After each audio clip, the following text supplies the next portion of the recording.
Hello friends, स्वागत है आपका अपनी ऑनलाइन क्लासेस के अंदर। हम पढ़ने जा रहे हैं company law and secretarial practices को। बहुत ही इंटरेस्टिंग सब्जेक्ट होने वाला है आप लोगों के लिए। स्टार्ट करते हैं इसके सबसे पहले क्वेश्चन से। A company is an artificial person created by the law. एक कंपनी एक आर्टिफिशियल पर्सन होती है जिसको क्रिएट किसने करा है? लॉ ने क्रिएट करा है। Having a separate entity with a perpetual succession and a common seal. इसकी एंटिटी एकदम सेपरेट होती है, मतलब ये डिस्टिंक्ट होता है अपने मेंबर्स से, अपने मैनेजर्स से, और इसकी एक खुद का एक कॉमन सिग्नेचर होता है जिसको हम कॉमन सील बोलते हैं। ये जो स्टेटमेंट है, इस स्टेटमेंट को हमको इस क्वेश्चन के अंदर एक्सप्लेन करना है और इसके कैरेक्टरिस्टिक्स भी बताने हैं, कंपनी के क्या फीचर्स होते हैं।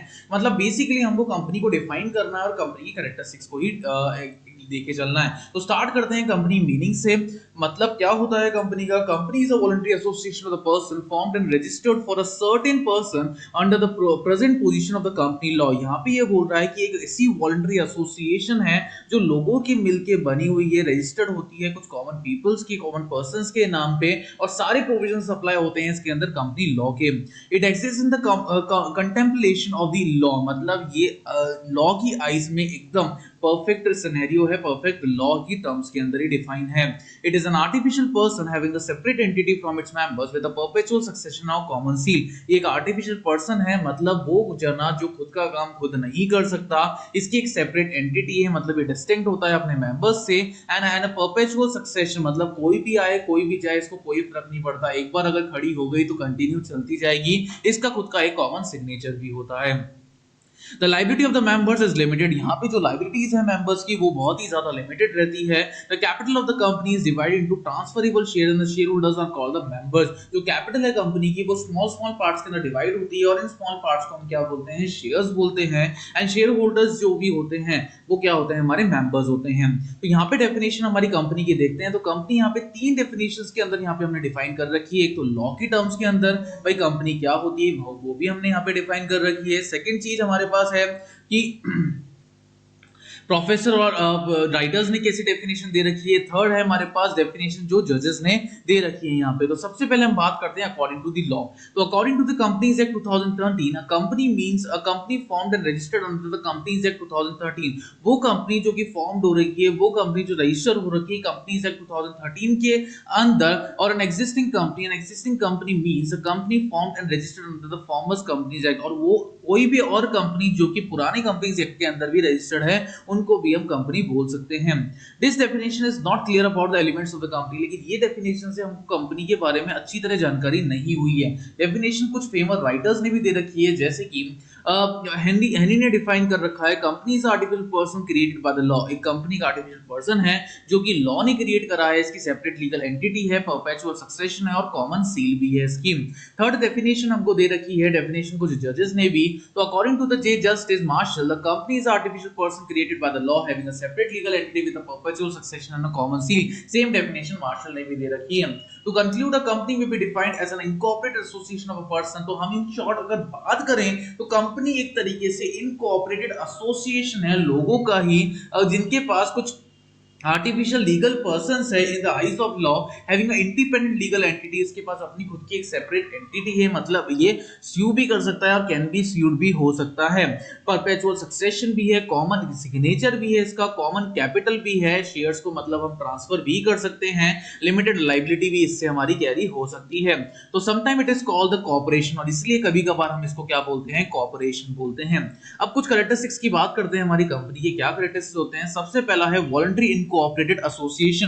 कंपनी एक वॉलंटरी इनकोऑपरेटेड एसोसिएशन होती है। इसका मतलब ये है कि फॉर्मेशन जो भी है कंपनी का वो बेसिकली रजिस्टर्ड है, मतलब कंपलसरी है कंपनीज एक्ट 2013 के अंदर। अगर अगर कोई भी कंपनी रजिस्टर्ड नहीं है कंपनीज एक्ट के अंदर, तो वो कंपनी बेसिकली इलीगल एसोसिएशन है लोगों का। It is voluntary and situational association. Statutory association is called the body cooperative. Voluntary association है, इसलिए हम इसको क्या बोलते हैं? बॉडी कोऑपरेट भी बोलते हैं। नेक्स्ट हम बात करते हैं नंबर ऑफ मेंबर्स और subscribers. For the incorporation registration of a company minimum 7 numbers, minimum तो हमको 7 मेंबर्स चाहिए पब्लिक कंपनी के अंदर और 2 मेंबर्स चाहिए प्राइवेट के अंदर। The maximum number of the members in case of private company के अंदर जो मैक्सिमम नंबर है वो कितना है हमारा 50 है, लेकिन पब्लिक कंपनी के अंदर कोई भी लिमिट नहीं है हमारे मेंबर्स की। नेक्स्ट हम बात करते हैं आर्टिफिशियल पर्सनैलिटी। तो कंपनी एक आर्टिफिशियल और इनविजिबल पर्सन है, इंटेंजिबल पर्सन है, ये एग्जिस्ट करता है सिर्फ लॉ की नजरों के अंदर ही।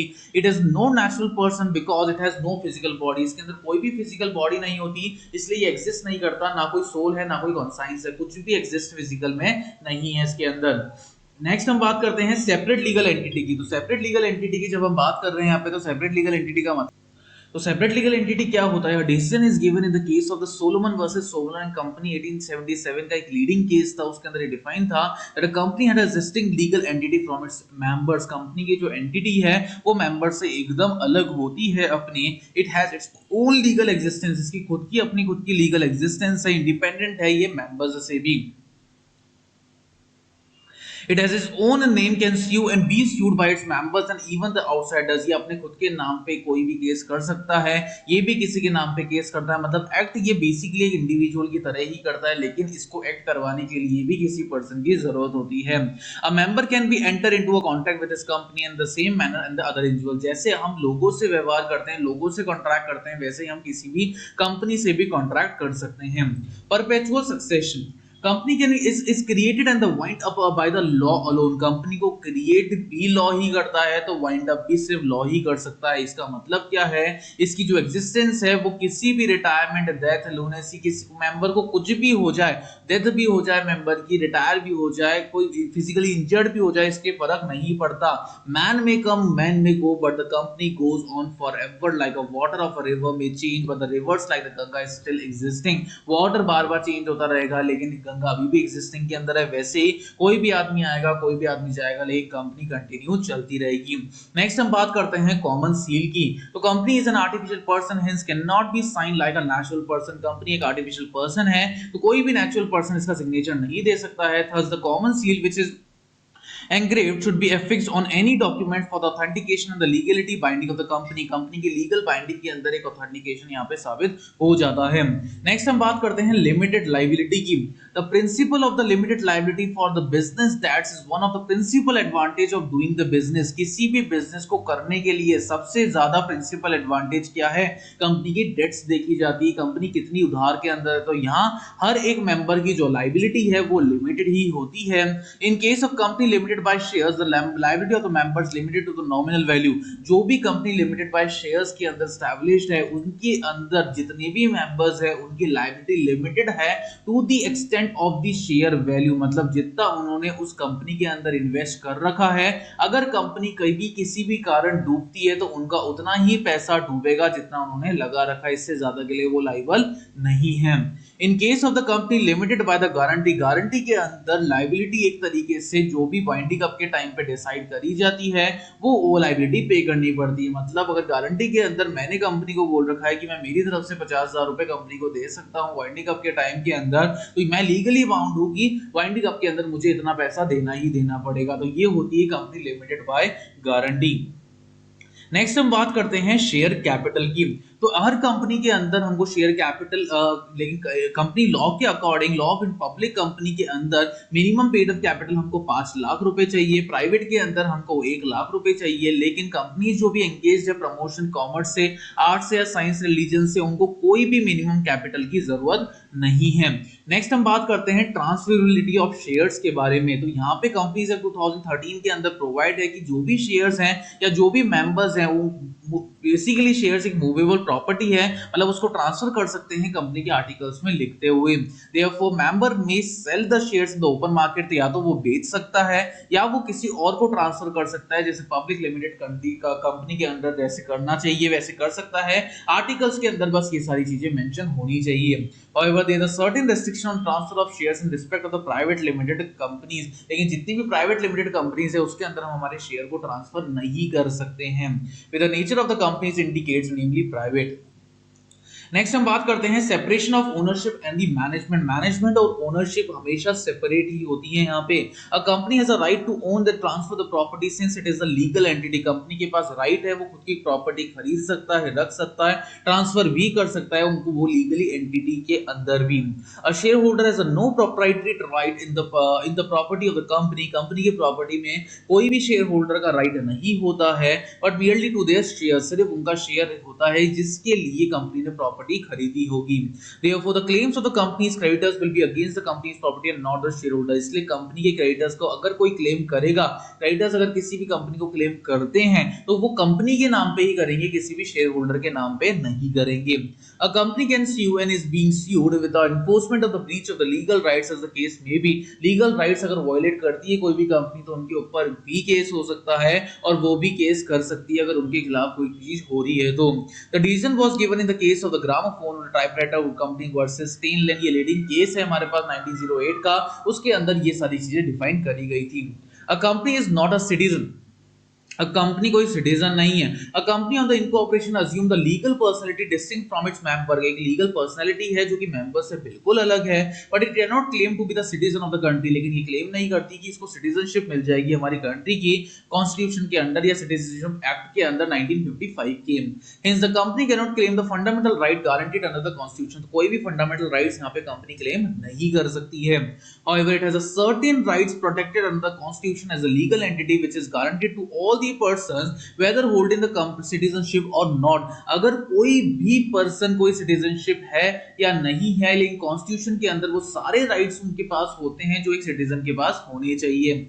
The company is merely abstraction or created or law। On the other hand, the company is deprived of the citizenship, has a nationality domiciles in the residence। वहां रहने का हक है उन लोगों को, चाहे उनके पास कॉन्स्टिट्यूशन के अंदर राइट नहीं है उन चीजों को ऑर्गेनाइज करने का।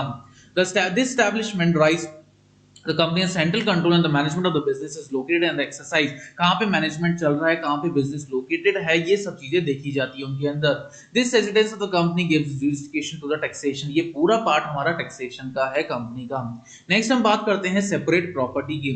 The property of the company is not the property of the shareholder। जो भी प्रॉपर्टी है कंपनी की वो प्रॉपर्टी शेयर होल्डर्स की नहीं होती है। It can acquire and keep it in its own name। ये एक्वायर करी जाती है और अपने खुद के नाम पे ही इसको हम रखते हैं। No member has either individual or jointly has a right to the assets of the company। Company के assets पे किसी का भी राइट नहीं होता है जब तक वो कंपनी डूब नहीं जाती। If all the shares are taken up by one man, the man cannot insure the property of the company because he does have an insurable interest। अगर सारे शेयर्स एक ही आदमी खरीद लेता है फिर भी एक आदमी को इंश्योर नहीं करा सकता वो अपनी कंपनी की प्रॉपर्टी को, उसके पास कोई भी इंश्योरेबल इंटरेस्ट नहीं है। Act with in the intra virus. इसका मतलब क्या होता है, company can not work beyond the scope of memorandum. Memorandum of association MOA के अंदर जो भी चीजें मेंशन है उसके स्कोप के बियॉन्ड वो कंपनी नहीं जा सकती है। Acts beyond the scope of memorandum result into ultra vires. जो भी एक्ट हम करते हैं मेमोरेंडम के अंदर वो बेसिकली एक अल्ट्रा वायरस एक्ट है। Democratic management. It is the managed by the board of directors। ये board of directors के थ्रू मैनेज है। Elected by the members of the company, जो कि members of the company के through elected है। Day to day decisions is taken by the concerned manager। Day to day decisions हम लेते हैं managers के according। The shareholder cannot take part in the decision process directly। Directly decision process के अंदर हम participate नहीं कर सकते हैं। Governance by the majority। A company is managed by the rule of the majority। Decision is taken by the simple or the special majority। Decision यहाँ पे दिया जाता है simple और special majority के according। Statutory obligation। A company is required to comply with the various statutory obligations regarding the management। Management के अंदर बहुत सारे obligations यहाँ पे आते हैं। For instance, the filing the balance sheet, maintaining the proper accounts, books, registers and filing the annual returns PLCS duly audited and the statutory obligations of the company। statutory obligations की requirement के लिए management को हर एक चीज के ऊपर decision यहाँ पे लेना पड़ता है। Separate name. हर एक कंपनी का अपना खुद का एक नाम रजिस्टर्ड होता है, एक सेपरेट नाम होता है। एक once the company's name is registered, अगर एक बार कंपनी रजिस्टर्ड हो जाती है, इट मस्ट बी पेटेंटेड और the fix in the outside of every office of the business. उसको पेटेंट और एवरी हर घर हर ऑफिस के बाहर उसका एड्रेस और उसका नाम लगा सकते हैं हम। Raising of capital on the large scale. A company can raise the capital on the large scale by selling the shares into public at a large. Public के अंदर लार्जली हम शेयर्स को सेल कर सकते हैं। नेक्स्ट हम बात करते हैं share holders are not the agents of the company. Share holders कभी भी एजेंट नहीं होते कंपनी के, share holder only invested in the company capital in the company, but their entity is different from that of the company. उनकी entity एकदम अलग होती है कंपनी के according. The company is not bound its share holder, company अपने share holder के हिसाब से बाउंड अप नहीं होती है। may assume enemy character भी यहाँ पे assume करा जा सकता है। Company exists in the eye of the law as a legal person, hence it cannot be a friend nor an enemy। ना तो ये दोस्त हो सकती है ना ये दुश्मन हो सकती है। कंपनी में भी regarded as an enemy company if the company's control or affairs are the resident in the enemy country। किसी भी बाहर की कंट्री के अंदर जो हमारे देश की दुश्मन है उसके अंदर अगर कोई कंपनी रजिस्टर्ड है या रेजिडेंट है तो वो एक तरीके से हमारे लिए क्या बन गई, एनिमी कंपनी बन गई। और act according to the direction of the instruction of the enemy, और ऐसा अज्यूम करा जाता है कि वो उसी डायरेक्शन के अंदर उसी एक्ट के अंदर काम कर रही है जैसे हमारे एनिमी कर रहे हैं। तो ये हमने पूरा सिनेरियो पढ़ लिया कंपनी के बारे में, कंपनी के कैरेक्टरिस्टिक्स को भी हमने डिटेल में डिस्कस कर लिया है। उम्मीद करते हैं आपको बहुत अच्छे से समझ में आ गया होगा। Thank you so much.